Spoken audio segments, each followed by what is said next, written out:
Hi, welcome back, guys. Today's lecture is going to be on causality. I am not sure how many of you guys have had a statistics course in the past, but if you have ever done research methods with me, you would have definitely learned about causality. It's a common term in epidemiology and in statistics. If you've had a prior statistics course, heard of a correlation. So when you think about a correlation and a correlation chart, you have a really tight correlation, you have a negative correlation, a positive correlation, and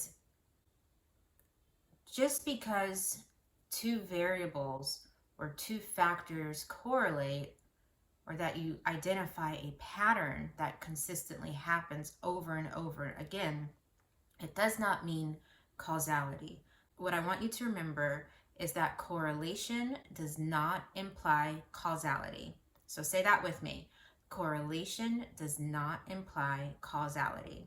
And what I mean by that, which you will see in the video from this week, for example, if you go outside and your grass is wet, does that mean it rained? Answer, of course, is no. It doesn't mean just because your grass is wet, it rained. It could also mean your sprinklers came on, for example, or some kid came and dropped their water as they were walking to school that morning. It could be the dew. There could be several factors besides the fact that it rained as the reason to why your grass is wet. So even though wet grass correlates highly with or correlation in wet grass correlates highly with rain, doesn't mean that the rain caused the grass to be wet. So how can we think about that in day-to-day life of what has happened during the pandemic? As we all know, I was extremely ill in 2020 with COVID-19. And I became what's called somebody with long COVID, or a COVID long hauler. So I was dealing for a very long time with my illness. And what we saw is that COVID impacted Black and Brown communities hardest. So a lot of Black and Brown people died disproportionately. So the narrative, what we often hear when we're speaking around our inner circles, is that, all the Black people, if you're Black, you get COVID. So even though being Black or Brown correlates with getting COVID, it does not mean that because you're Black or Brown, you will get COVID. What we found were other factors, especially those rooted in social determinants of health, which you learned about last week, have an impact on the reasonings behind so many Black and Brown people were getting COVID. Why was that? Well, one factor, Black and Brown people constitute a high number of essential workers. So they were your grocery store workers, they were cleaning your hospitals, they were your nurses, they were your nurses' aides. Why are the Black women, for example, are one of the highest working women in the country, oftentimes heads of households. So they're going to work. They weren't able to work from home as often as other populations, and they are bringing COVID back to their communities, and it's spread.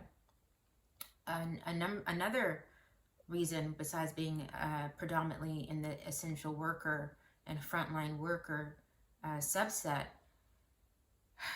and not being able to work from home, was because they are coming from communities that were historically disadvantaged and lacked access to healthcare, which is a social determinant of health, that lack of access. And so another issue is that they're having higher rates of obesity and diabetes, so they already had comorbid, more health conditions already before COVID. That was a problem. And then when you get COVID, that makes it worse. So those are just a few examples. But there were, and another one is that oftentimes, they were living in multi-generational households. So, mom, grandmother, uncle, cousin living in one house. And so that community spread happened a lot faster. And another thing is a lot of Black and brown communities got the memo of how serious and contagious COVID was quite later than everyone else. A lot of people didn't understand how dangerous COVID was until the playoffs, for example, got canceled. So the information, the health information, was delayed. So what that means is not that because you're of a certain color, you will get COVID, but it means that a lot of other factors that were identified that increased your risk of getting COVID.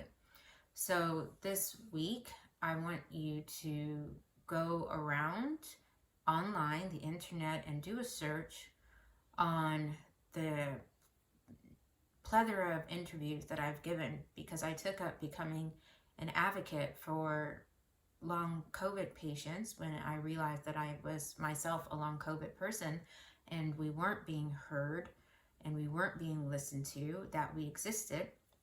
And so I organized and used my platform to give a voice to the voiceless, which in this case were long COVID people. I've always done it for other populations and other sick groups, but this time I was the subject. So go around, read those articles, collect them, source them, and find them, and copy them down, and then select a few. In the assignment, it tells you how many. I believe it's 5 out of my head. And write a short summary about what the article goes about. Tell what you learned, explain